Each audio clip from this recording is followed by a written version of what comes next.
오늘 주신 하나님의 말씀은 창세기 47장 1절부터 12절까지의 말씀입니다. 한 절씩 교독하겠습니다.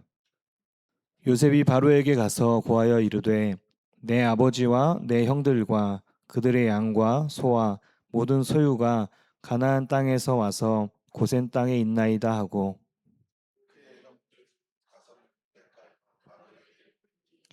바로가 요셉의 형들에게 묻되 너희 생업이 무엇이냐? 그들이 바로에게 대답하되 종들은 목자이온데 우리와 선조가 다 그러하니이다 하고,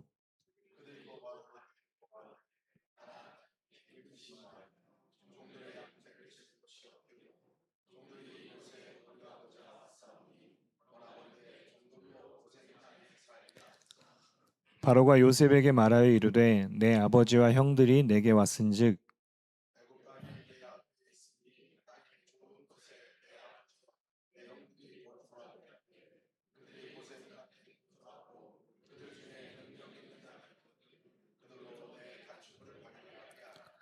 요셉이 자기 아버지 야곱을 인도하여 바로 앞에 서게 하니 야곱이 바로에게 축복하매,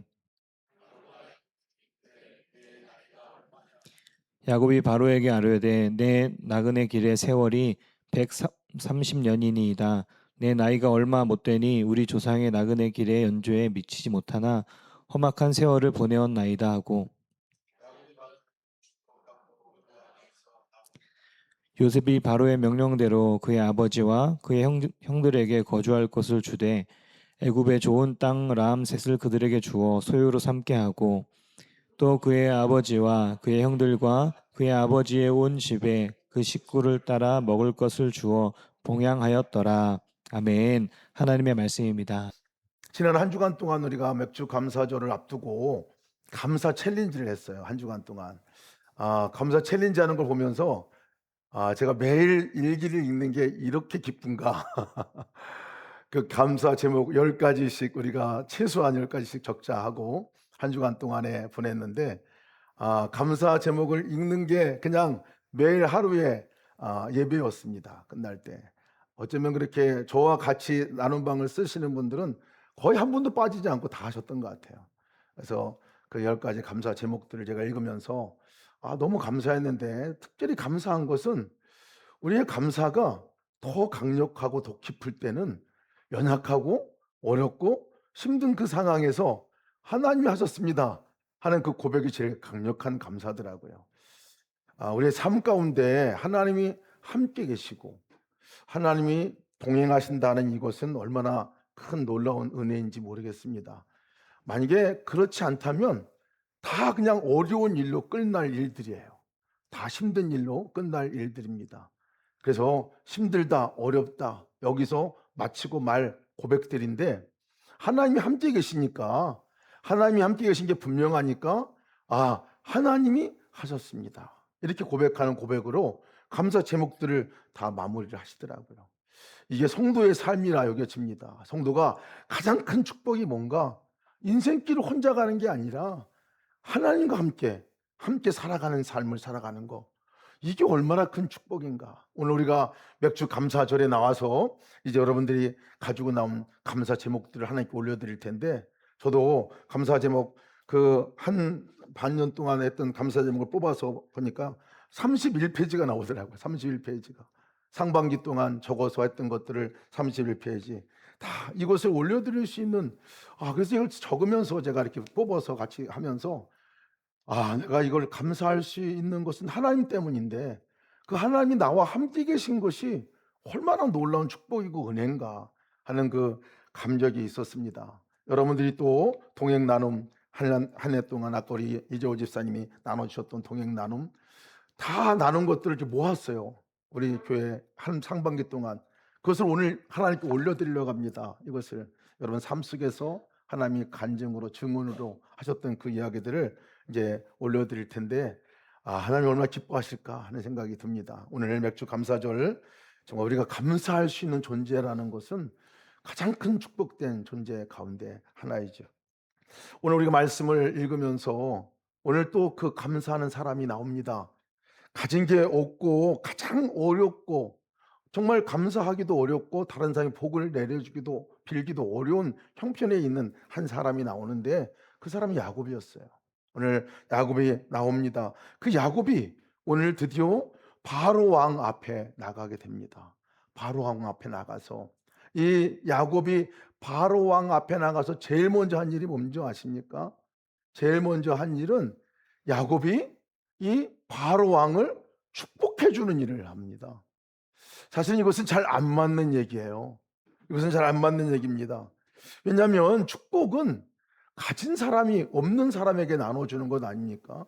그래도 바로 왕쯤이면 모든 것을 가진 사람이고, 지금도 야곱이 땅을 얻고 또 야곱이 지금 곡식을 얻고 이 은혜를 입어야 할 사람이 지금 야곱인데, 오늘 말씀을 보면 그 바로 왕, 모든 것을 가진 그에게, 모든 권력을 가지고 있는 그에게 오늘 거꾸로 누가 축복을 해주고 있느냐면 야곱이 축복을 해주고 있어요. 야곱이 7절 말씀 보면 요셉이 자기 아버지 야곱을 인도하여 바로 앞에 서게 하니 야곱이 바로에게 축복하며, 이렇게 얘기합니다. 바로에게 축복하며. 축복은 여러분 가진 자만 할 수 있는 거잖아요. 복을 가진 사람이 빌어줄 수 있어요. 복을 가진 사람이 빌어줄 수 있어요. 현실적으로 보면 바로가 당연히 복을 더 많이 가진 것 같이 보이죠. 근데 이 야곱의 형편을 보면 야곱이 엎드려가지고 그 복을 받아야 되는 사람입니다. 근데 오늘 야곱이 복을 빌어줍니다. 이것이 가능한 이유가 있습니다. 그것은 야곱은 진짜 복이 뭔지를 아는 사람이기 때문에 그렇습니다. 진짜 야곱이 지금 누구 앞에 서 있는지를 지금 야곱이 알고 있는 거예요. 바로 왕 앞에 서 있는 것이 아니라 지금 하나님, 자기와 함께 동행한 그 하나님 앞에 서서 그 하나님의 이름으로 지금 야곱이 바로에게 복을 빌어주고 있는 거죠. 이게 하나님과 함께하는 사람의 놀라운 권세고 놀라운 복이라 여겨집니다. 지금 야곱은 땅도 없어요. 지금 먹을 음식도 없습니다. 집도 없습니다. 안정된 거 아무것도 없습니다. 지금 땅을 얻어야 하는 형편입니다. 그러나 야곱은 담대하게 복을 빌어줍니다. 왜 그렇습니까? 그에게 있는 것이 너무 분명하니까. 복의 근원 대신 하나님이 자기와 함께 하니까. 그래서 야곱이 그렇게 복을 담대하게 빌어줄 수 있는 거예요. 그 빌어준 복은 그냥 빈말로 하는 것이 아닙니다. 하나님께서 당신에게 복을 주실 겁니다. 축복하는 그 말. 여러분, 야곱만 그렇겠습니까? 우리도 또한 마찬가지예요. 우리 삶 가운데서 우리는 복을 빌어줄 수 있는 사람인 거예요. 다른 사람에게 복을 나눠줄 수 있는 사람이 바로 저와 여러분인 것을 믿으시기 바랍니다. 왜 그렇습니까? 보이는 복이 전부라고 생각하면 빌어주기가 어려워요. 그러나 보이는 복이 전부가 아니라 정말 보이지 않는 그 하나님, 그 하나님이 계시기에, 그 하나님이 계시기에, 진짜 복은 나와 함께 하신 하나님이시기에 우리가 그 복을 전해주고 나눠줄 수가 있습니다. 여러분, 복을 마음껏 나누고 베푸는 여러분 되시기를 주의 이름으로 축복합니다. 여러분, 복이 정말 나는 복 나눠줄 게 없어, 그렇게 생각하는 모든 분들의 마음에는 보이는 게 복이라 생각하기 때문에 그렇습니다. 내가 가진 게 없고 누린 게 없고 위치가 있고 배운 게 없고 내 형편이 별로 신통치 않다, 이거 생각만 하면 위축되고 쫄리게 되고 주눅들고 좌절하게 됩니다. 근데 그것이 진짜 복이 아니라 정말 그 모든 복은 하나님이 함께 계시고 그 하나님이 나와 동행하는 이 놀라운 복을 이미 내가 갖고 있는 것은 생각하지 않습니다. 여러분, 그 복이 진정한 복인 것을 누리시기를 축복합니다. 감사절에 우리가 하나님께 나와서 하나님께 감사하잖아요. 하나님, 이것을 하나님이 하셨습니다. 저거 보면요, 어려운 가운데서 감사할 게 너무나 많아요. 오히려 어려운 가운데서 감사할 제목들이 더 풍성합니다. 하나님이 함께한 자리가 그렇습니다. 복 자체가 되시는 것이 하나님이죠. 마음껏 여러분 복을 빌어주시기를 축복합니다. 우리 옆에 분들에게 복 한번 빌어줍시다. 우리가 하나님이 당신과 함께 하십니다. 우리 인사 한번 할까요? 하나님이 당신과 함께 하십니다. 네, 하나님 당신과 함께. 그게 가장 큰 능력이고 은혜고 사랑이죠.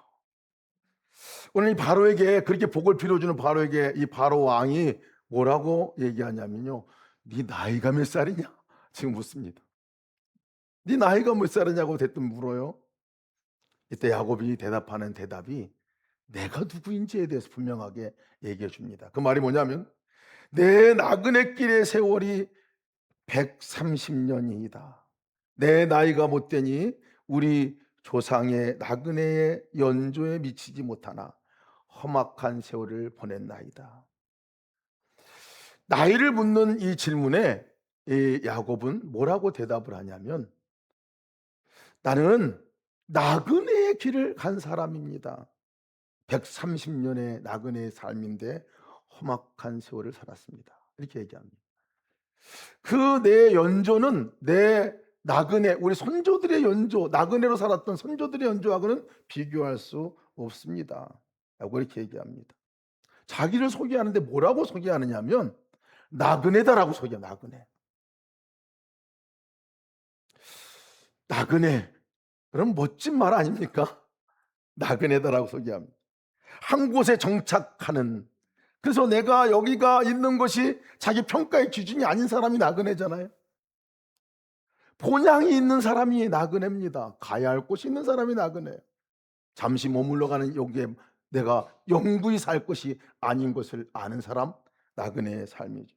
저는 처음 말씀 읽다가 마치 그 이스라엘 민족들이 유목민들이잖아요. 유목 생활을 한 사람들이었는데 그 유목민이라서 그래서 나그네라고 얘기했나? 이렇게 생각을 해봤는데요. 이 유목민하고 나그네는 완전히 다르더라고요. 유목민은 노마드라고 그래요. 노마드. 이렇게 풀을 따라서 목축하면서 풀을 따라서 그 상황에 따라서 옮겨가고 거기 살다가 또 다시 다른 옮겨가고 이렇게 살아가는 사람들을 이 노마드, 유목민이라고 얘기하는데 나그네라는 의미는 완전히 다릅니다. 나그네라는 의미는 그런 삶, 내가 여기에 영구히 내 집을 두지 않는, 영구히 여기서 여기 있는 것 가지고 행복을 아니면 불행을 판단하는 사람이 아니라는 것이에요. 내가 이 야곱의 말은 나는 많이 돌아다녔습니다 라고 말하는 이 나그네를 말하는 것이 아닙니다. 나는 이 땅에 영원히 머무를 사람이 아닙니다. 잠시 머물렀다 갈 사람이지요. 왜? 하나님이 약속한 내 집이 있고 하나님이 약속한 곳이 있기 때문에 나는 그 길을 가는 사람이라고 얘기하고 있습니다. 하나님이 인도하는 걸음을 따라 살아가는 사람, 이것이 나그네이죠. 야곱은 그러한 삶을 살았던 것이죠. 그렇게 그 기준으로 볼 때는요, 고센 땅이 아무리 풍요롭거나 이 애굽 땅이 아무리 풍요로워도 그것이 부럽지 않은 거예요. 그리고 자기가 지금 땅이 없는 것 때문에 너무 그것 때문에 쫄리지 않는 거예요. 절망하지 않는 거예요. 이 땅이 정착지이고 정착할 땅이 있어야 행복하고 가진 것이 있어야 행복한 기준에 미치는 그런 기준이었다면 야곱은요, 가장 실패한 사람이고 가장 불쌍한 사람이에요.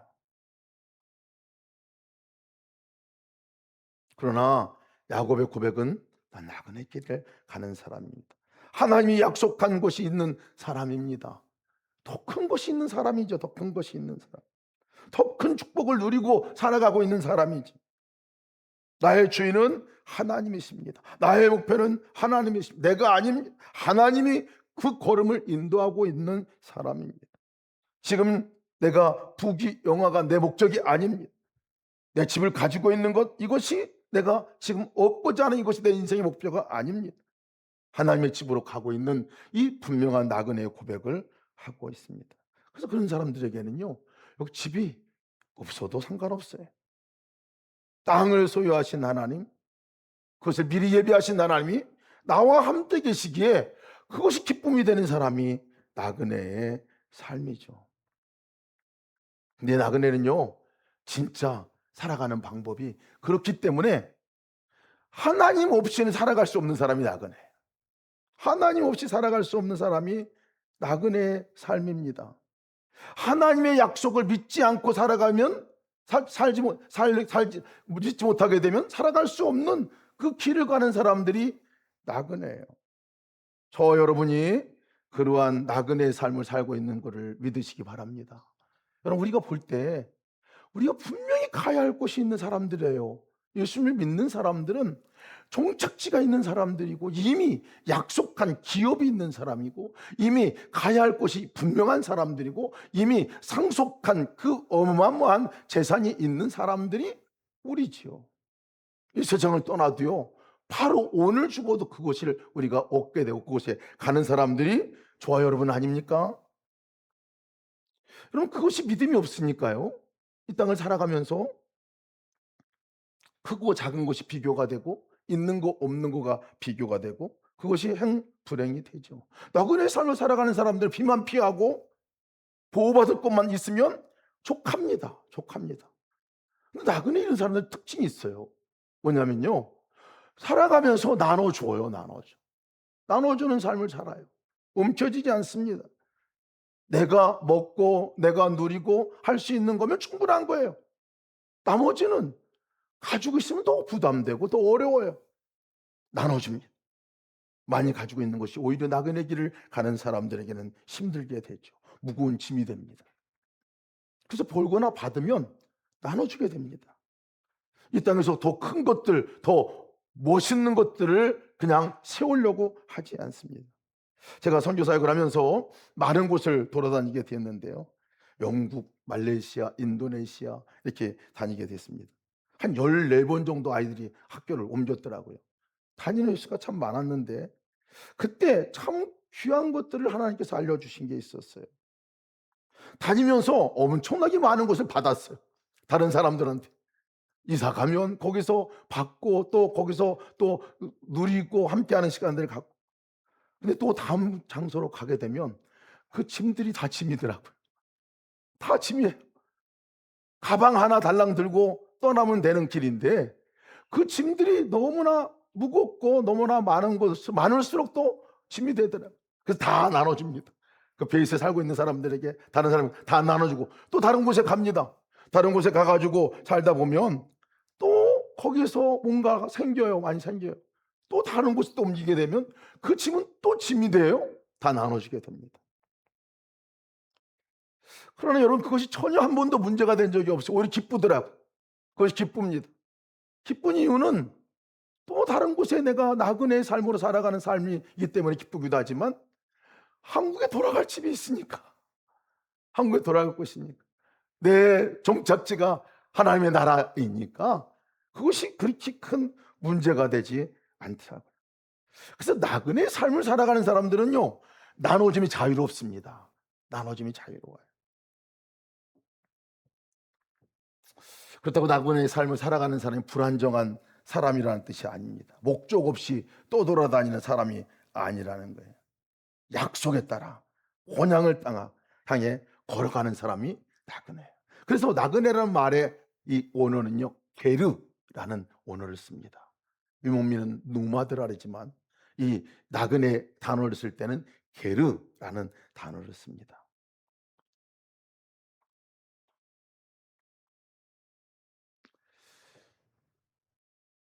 게르라는 단어를 쓰는 이유는 가는 사람이 분명하기 때문에 그렇습니다. 함께 가는 사람이 분명할 때 그렇습니다. 함께 가는 사람이 분명할 때. 여러분, 우리의 삶 가운데 모든 것들은 변화무쌍하지만 변화하지 않고 언제나 함께 계신 동반자 하나님이 계심을 믿으시기를 축복합니다. 행복한 나그네의 길이죠. 야곱이 말합니다. 내가 험악한 인생을 살았습니다. 그 말을 보면 맞아요. 야곱의 인생을 보면 형 에서를 피해서 도망가고, 라반에게 속아서 살았고, 사랑하는 아내 라헬을 잃었고, 또 요셉을 잃었다고 생각해서 긴 세월 동안 어렵고 힘들게 살았습니다. 지금은 애굽까지 내려오게 되었습니다. 인간적으로 보면 실패와 상처의 연속, 이것이 야곱의 삶이었어요. 근데 야곱은 바로 앞에서 지금 고백합니다. 나는 실패자입니다 라고 고백하지 않습니다. 나는 나그네입니다 라고 고백했습니다. 어렵고 힘든 세월 분명히 그렇게 살았습니다. 그러나 그 세월 가운데 나는 하나님과 함께하는 삶을 산 사람입니다. 하나님과 동반하고 동행하는 삶을 산 사람입니다. 여러분, 이것이 가장 큰 복 아닙니까? 가장 큰 능력 아닙니까? 우리 인생길을 살아가는 삶이 나그네의 삶이고, 다른 표현으로 말하면 광야길과 같은 삶이라고 얘기합니다. 그렇죠. 광야길 같아요. 앞길을 알 수가 없어요. 많은 어려움들이 우리 안에 닥치게 됩니다. 너무나 변화무쌍해가지고 예측할 수도 없습니다. 그러나 그 광야길을 살 때 정말 살 수 있는 방법 하나가 있습니다. 가장 안전한 방법이 하나 있습니다. 가장 행복한 방법이 하나 있습니다. 그것은 안내자가 분명하면 그 길을 분명하게 간다는 거예요. 안내자가, 동반자가 분명하면, 그 길을 아는 동반자가 나와 함께하면 그 길을 담대히 나갈 수가 있다는 거예요. 바로 왕도요, 자기 나라가 7년간 흉년들을지 어떻게 알았겠습니까? 꿈을 통해서 보여줬지만 아무도 모르는 일이에요. 풍년에 7년이 있으면 7년의 흉년도 맞이하게 되잖아요. 7년의 흉년을 또 있으면 7년의 풍년도 맞이하는 게 우리 인생사 아닙니까? 바로 왕도 몰라요. 그렇게 권력자고 많은 지인들과 지혜로운 사람들을 등반하고 그렇게 있던 바로도 몰라요. 우리들 어떻습니까? 마찬가지죠. 이 광야길을 가는, 나그네 길을 가는 이 삶에 있어서 안내자가 신통치 않으면요, 그 길을 갈 수가 없습니다. 근데 우리의 삶 가운데 분명한 안내자가 누굽니까? 하나님이시죠. 하나님이시죠. 그래서 광야를 지나가는 그 길에서 안내자들이 하는 일이 있습니다. 여기 땅 사고 집 짓자 얘기 안 합니다. 여기서 모으자고 얘기 안 합니다. 음식 창고 만들고 여기서 누리자고 얘기하지 않습니다. 가야 할 길이 있으니 그 길을 인도를 하죠. 더 많은 걸 가지고 있으려고 하면 그거 너무 무거우니까 다른 사람 나눠주고 가자라고 얘기를 합니다. 안내자가 계곡이 어딘지, 오아시스가 어딘지, 어디가 광야인지, 어디가 돌밭인지 다 알 수 있죠.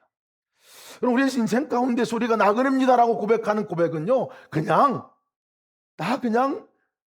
정착하는 것이 없는 사람이 이게 얘기가 아니라 너무 분명한 안내자인 하나님과 내가 함께 살아가는 사람입니다.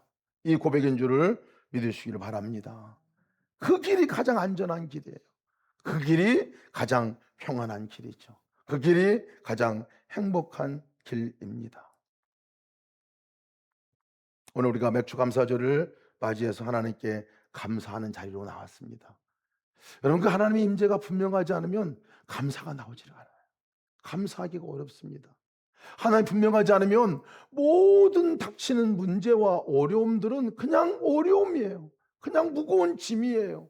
힘들고 괴롭고 도무지 해결할 수 없는 그것으로 끝나는 문제들입니다. 근데 하나님께서는 우리와 함께 하시면서 늘 말씀하시죠. 수고하고 무거운 짐진 자들아, 다 내게로 오라. 내가 너희를 쉬게 하리라. 아시죠? 우리의 인생이 그 광야길이 얼마나 힘들고 또 얼마나 무거운 짐을 지고 가는지를 아시죠? 그러니 언제든지 말씀하시는 말씀이 있습니다. 동반하시는 주님이 말씀하는 말씀이 있습니다. 내게 와라 하시는 말씀이죠. 내가 지금 너와 함께 있잖아. 내가 지금 너 곁에 있잖아. 내가 지금 너를 인도하고 있잖아. 나를 신뢰하고 나를 바라보고 나와 함께 가자 말씀하시죠. 그런 사람들이 담대한 겁니다. 때로는 우리에게 병도 들 수 있습니다. 어려운 경제적인 문제도 닥칠 수 있습니다. 관계적인 문제 가운데 어려움도 겪을 수 있습니다. 다 겪을 수 있어요. 그러나 하나님은 한 번도 떠나지 않으신다는, 하나님은 우리 곁에 늘 항상 함께 계신다는 거예요. 이 하나님이 계시면 모든 것 된 거 아닙니까?